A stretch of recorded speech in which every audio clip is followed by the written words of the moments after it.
No change. Microsoft?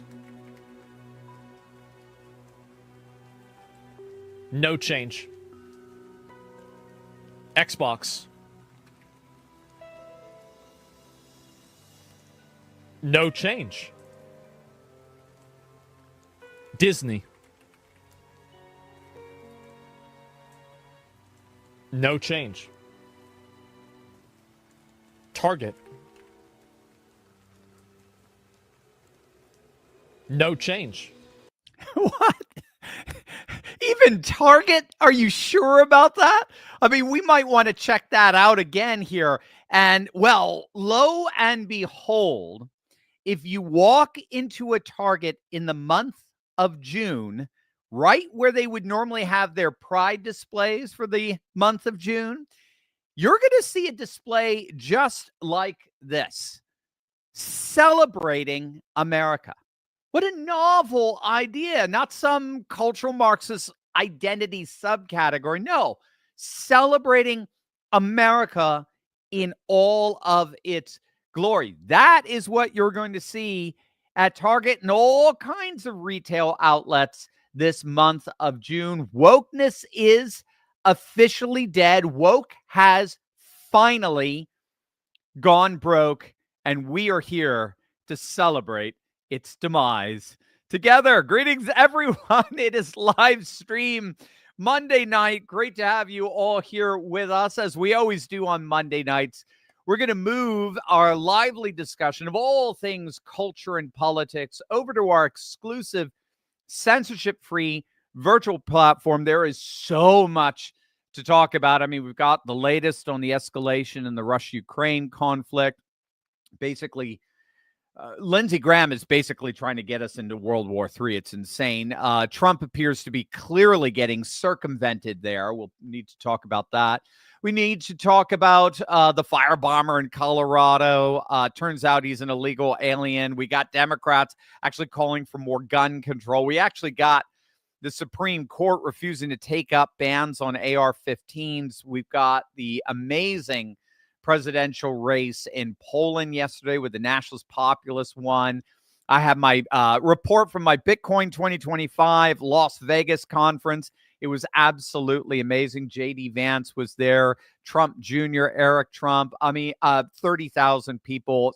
The planet is literally changing as we speak. We got so much to chat about. So if you want to join us over at our exclusive virtual platform for some sweet fellowship and awesome scholarly discussion, just scan that QR code on the screen or click the link in the description below. For a very small, modest monthly fee, you can have access to our exclusive Q&As every week, our exclusive content, exclusive conversations and meetups like we just had in Vegas. You get access to all of our exclusive offers. So click the link or scan the QR code to become a member of the Courageous Patriots Club, where thousands of us gather each and every week to restore the pillars of faith, family, and freedom as we usher in a new civilizationalist conservative age. We will head on over there in mere moments. But first, take a look at this. A Boise Pride Parade has just officially been canceled. Their Pride Parade season kickoff, initially scheduled for June 6th, has been officially canceled. Get this, due to a lack of interest. It's true, the Pride Parade in Boise has been canceled because of insufficient attendance. And it's really just par for the course for Pride Month pretty much everywhere across the nation. As you heard earlier, there's a very noticeable absence in Pride regalia in major corporations' websites and social media accounts. This, of course, in stark contrast to what we've been seeing over the last few years, ever since the George Floyd riots in the summer of 2020, when wokeness officially took over corporate America.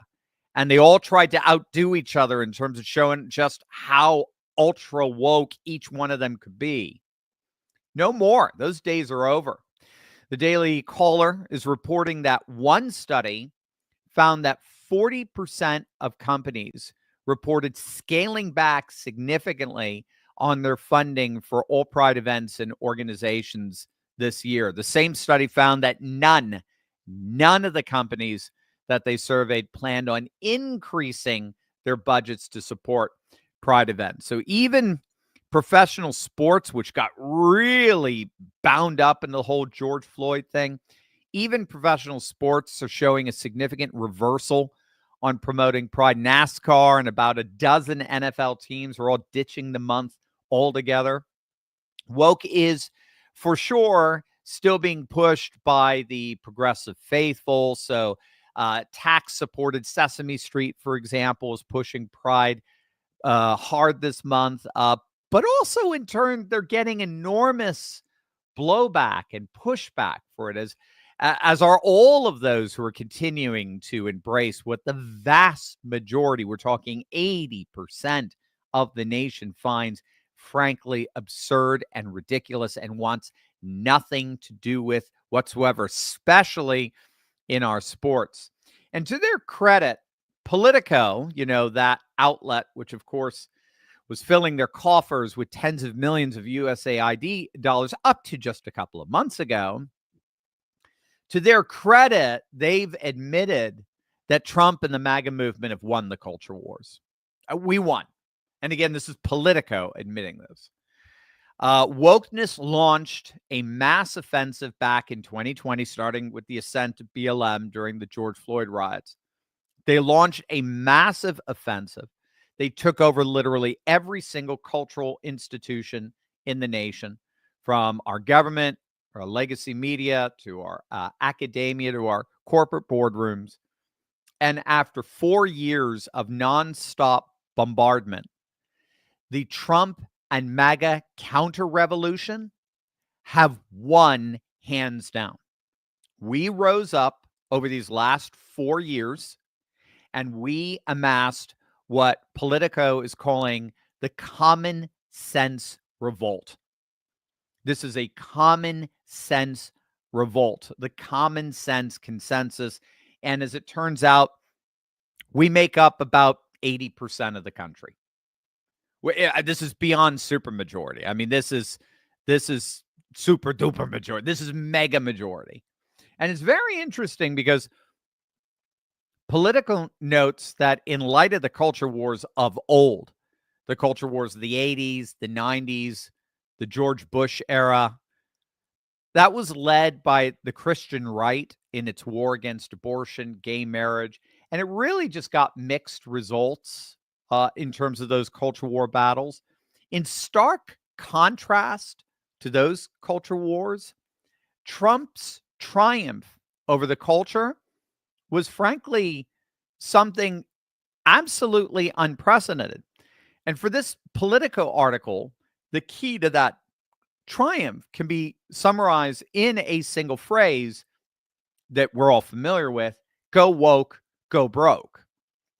The repulsion that the vast majority of the nation has for all things woke ironically ended up uniting the two factions that have thus far been relatively split during the culture wars of old. And that's the religious right on the one side and social libertarians that have a much more widespread permissive moral attitude on the other. They have always been on opposite aisles of gay marriage, opposite aisles of abortion and the like. But at the same time, they both share such an overt disgust for all things woke that disgust has in fact united them.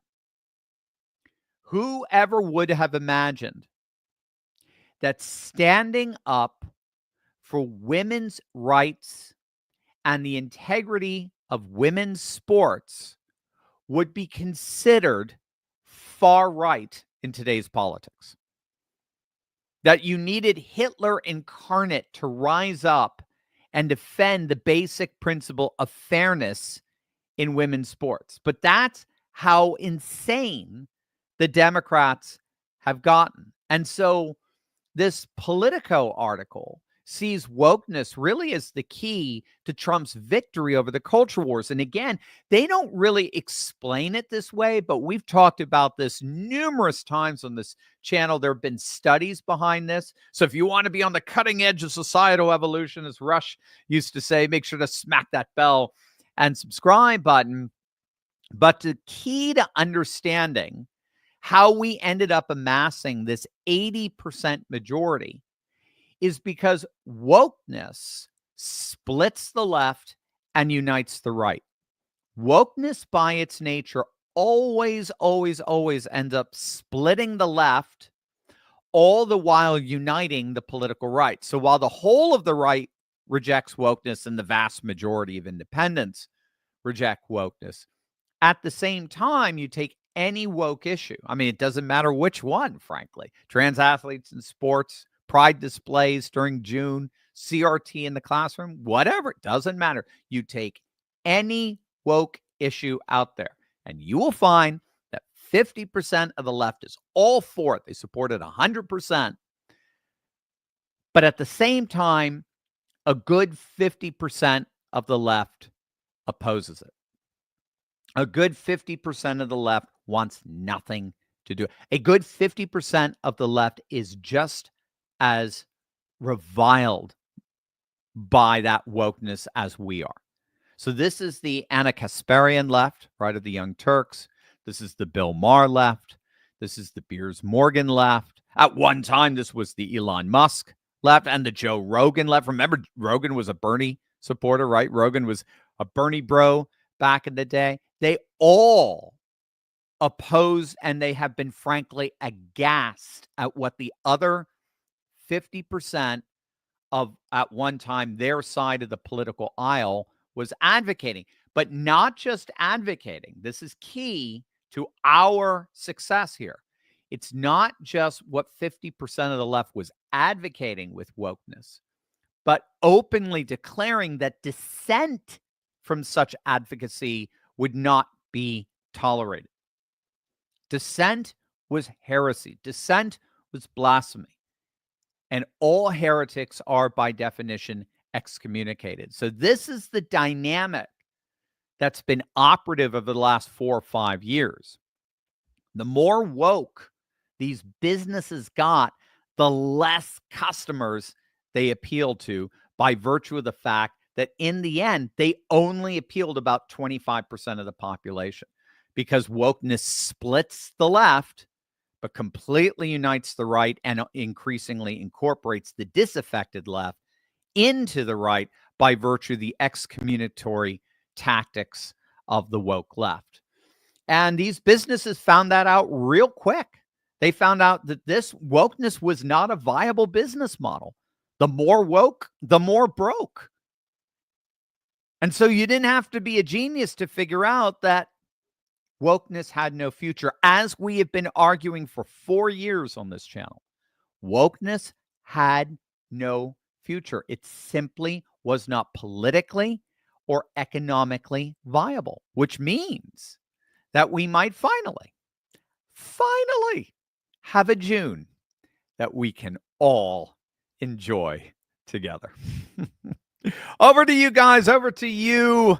Micah, our producer, will give us some instructions on how to head on over to our virtual platform. Yeah, well, like Dr. Steve said at the beginning, there is so much news happening this weekend. Just because we're living in the common sense revolution does not mean that the world makes any more sense. So to combat that and to help the common sense revolution, we have the Courageous Patriots Club for you guys to help you think clearly and act boldly. I know that you guys can feel confused and overwhelmed, but with Lindsey Graham in Ukraine, firing rockets deep into Russia, or this guy lighting Jews on fire, just terrible. This is all about getting you guys clarity, courage, and connection. So you're not alone. We have a community of like-minded patriots for you guys. We met some of them in Las Vegas and have met them on many events. We met them at the Bitcoin conference in Las Vegas this past week, Dr. Steve and I, and a bunch of other Turley Talk employees. So that was awesome. And it was really apparent just the impact that's had for them and for you, that it could have for you. So if you're interested, it is only, get this, 33 cents a day. So, name something that you spend money on every day. It's probably more than 33 cents. So if you would like to join Dr. Turley's Courageous Conservative Club, all you have to do is click that link below. And if any of that clarity and community sounds intriguing or enticing, just click that link, check it out. And we really want this to be a solution for conservatives to have a community that they can go to where they can get that intellectual and soul-filled solution, not just an easy, hey, everything's going to be okay, go about your day. So we would love if you would join us for that. I will be putting that link up on that QR code back on the screen right here. So if you would like to join us for our uncensored Q&As, 33 cents a day, and for plenty more benefits, all of that I just mentioned, that would be awesome. We are going to get to some of the questions that our members have today. We have some super chats to get to. I saw Maryland. We have one from Daggett. So, hi, Dr. Steve. I'm worried about the conflict in Ukraine. I feel a little down. Is there any hope? And I'm worried about AI with the incident. Is there any hope? Is there any hope? Okay. Well, I'll take one of those on this side of the platform. Yes, it's very concerning. It's obviously multifaceted, and so we'll need a little time to break it down on the other side in our virtual platform. But Russia, as I understand it right now, does appear to be done negotiating. That's the signals that I'm getting from reading Russian media, reading Russian social media in particular. The commentators are basically saying that officials are done negotiating. They negotiated good faith peace with the Minsk Accord. So this is before February 2022. Those were constantly sabotaged, NATO's instigation. They did it again in Istanbul after the SMO, the special military operation. They negotiated in good faith, got Zelensky to more or less sign on to the peace agreement in Istanbul just a couple of months after the SMO. Boris Johnson came right in, sabotaged those. So I think we know now that these Istanbul talks that are happening, especially today, they're happening against the backdrop of the talks with the Trump administration through the State Department. But I just think they've just had it. They're done. And so now, like I said in Vegas, I don't know if you caught my video out there, when I said I came out, and yes, I fully disagreed with President Trump's, I call it tweet, or his Truth Social post, where he said, Putin is playing with fire. He better cut this out. And I'm like, sorry, President Trump, this is going to end on Putin's terms. Sorry. There's just no way around that. Descriptively, prescriptively. I'm being descriptive, not prescriptive here, for right or for wrong. The only question now is how much more territory does Ukraine want to lose, and how much of the rest of what's left do they want turned into dust? As far as Russia is concerned, I just don't think there is any point to negotiating a peace when they are realizing that the whole of NATO is the one that's trying to annihilate them. It's not Ukraine. Ukraine's a proxy. So as for Lindsey Graham, as for General Kellogg, these two neocons, I think they do appear to be working around Trump. And I think he needs to squash that very fast, as of like yesterday. So we'll see what he does with that. But in the end, I don't think Putin is going to take the bait. I do not. I mean, in the end, if you see my video today, bottom line, they're trying to goad him into attacking NATO sites. They're trying to get him to attack other countries so as to trigger Article 5 and then drag all of us into World War III. I find Lindsey Graham, I find Belgium, or Brussels rather, and I find Zelensky to be the epitome of evil in this.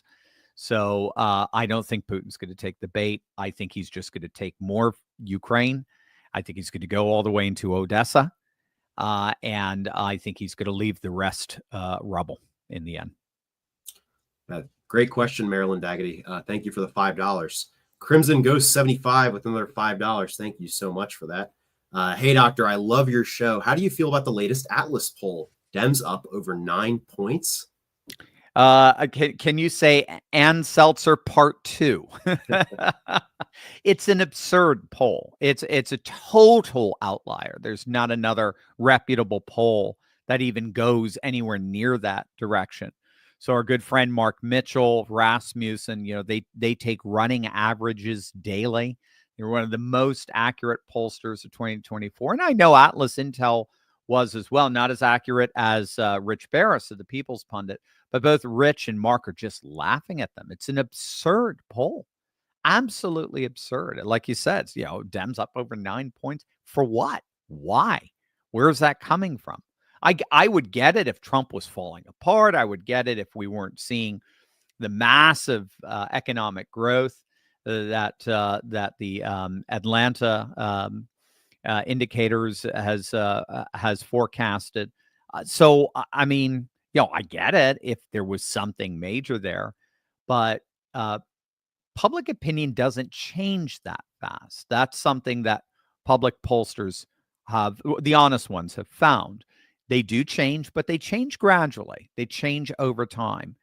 And Trump was just enjoying some of his best polling ever upwards of about a week ago. Again, Mark Mitchell was demonstrating that. Quantus Insights was demonstrating that. Insider Advantage has him at a 55% approval. And even CNN, if you see Harry Enton's latest polling, even CNN shows Republicans just crushing the Democrats on virtually all the major issues today. So I don't know what happened to Atlas Intel. They've gotten extremely they've become very contentious.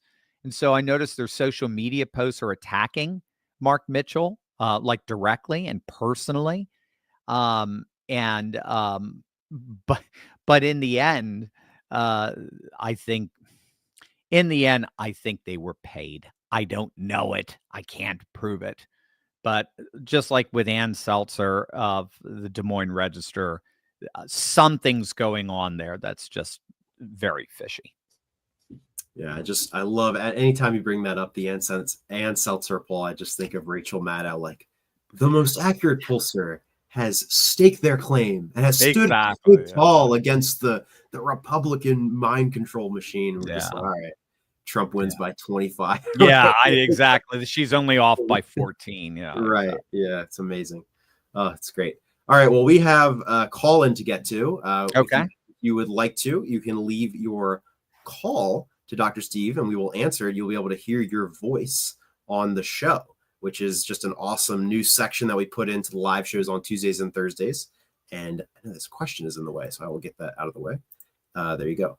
So it's 717-844-5984. If you could leave your call, that would be amazing. And if you could have it under 30 seconds, leave your name and what state you're from, or if you're from Canada, what province, what territory you're from, or if you're from overseas, what country you're from. It would be awesome to just know where you're calling in from, where you're listening to Dr. Steve from. So without further ado, let's hear from a caller who did not identify themselves, but they made their opinion pretty apparent.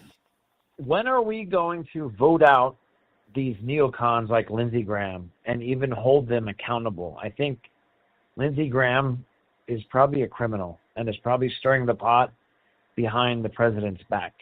We need to get rid of Lindsey Graham. That's it. Yeah, there you go. Straight and to the point. I absolutely love it. Yeah, so there is a challenger to Lindsey Graham, of course, Mark Lynch, businessman, South Carolina businessman. Lindsey Graham is extremely vulnerable. The base despises him, and he knows he's vulnerable. So expect a very dirty campaign.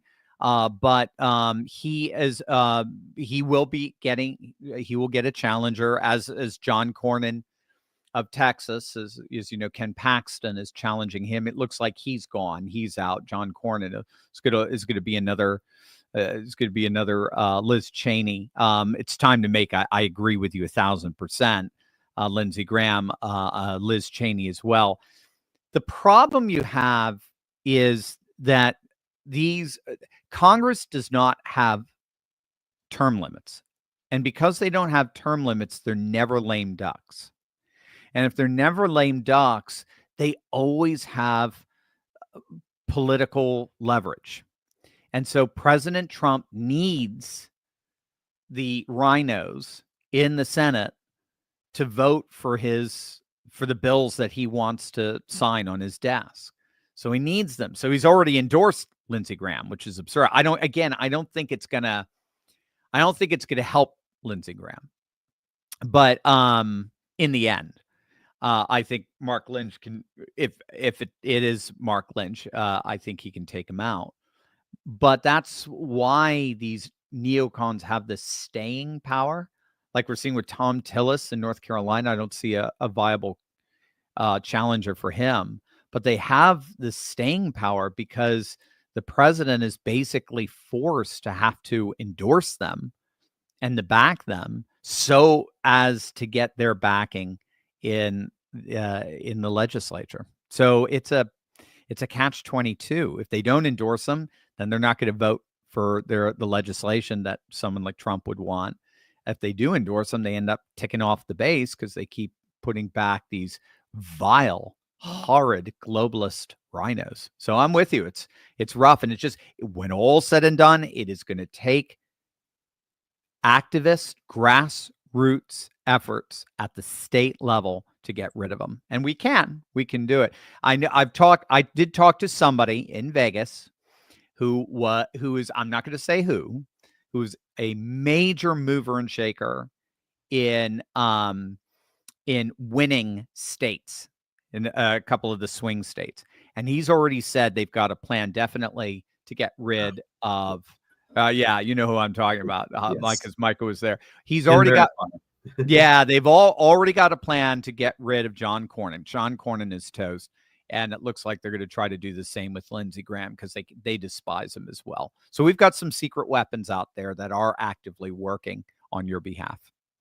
Yeah, for sure. It was a very cool trip to Vegas. Got a lot of very interesting conversations on camera too. So we have some videos hopefully coming out soon with some interviews that Dr. Steve did at the Bitcoin conference. We have one more super chat to get to. This one, another one from Crimson Ghost 75. Thank you for the $5, Crimson Ghost. He says, thank you for your answer to the last question. Next question. Do we really have a shot to win the House? We do. Now, it's hard because it goes against history. It's only happened a few times where the president's party has actually gained seats in the House. And it's only happened 5 times where it gained seats in the Senate. Trump was one of those 5 times in 2018.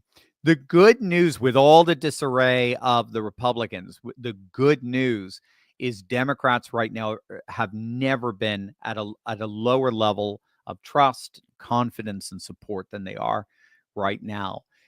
Look, with all the problems we have, Republicans, at the very least, they don't want to kill you. And that is slowly but surely becoming sort of the governing paradigm of 2026. It's like, yeah, Republicans are a pain in the butt. Yeah, they disappoint 80% of the time, but at least they don't want to bomb your car or key your car or, firebomb your protest or destroy you or imprison you. At the very least, they're just incompetent. They're just dysfunctional, but they're not evil. And Democrats are increasingly being seen as radically evil. We also are seeing an extraordinarily consistent trend of voter registration advantage for Republicans all across the country. We just got it back in Pennsylvania. It had receded a bit in Pennsylvania because there's been some voting, there's been a primary going on in Philly, and that's been registering a lot of Democrat voters. So they ended up taking the lead in voter registrations in Pennsylvania after we had the lead for, months and months and months and years, literally. We've got it back again now that the primaries over or it's settled or whatever. We've got the election advantage or voter registration advantage back again, and that is the key indicator, the key predictive indicator for how people vote is how they register. You don't register for one party and then turn around and vote for the other. That's just not a pattern we see play out historically. So voter registrations were through the roof prior to 2024. They're through the roof right now, and they continue to be prior to 2026. So that continues together with the Democrats' implosion, moral implosion right before our very eyes.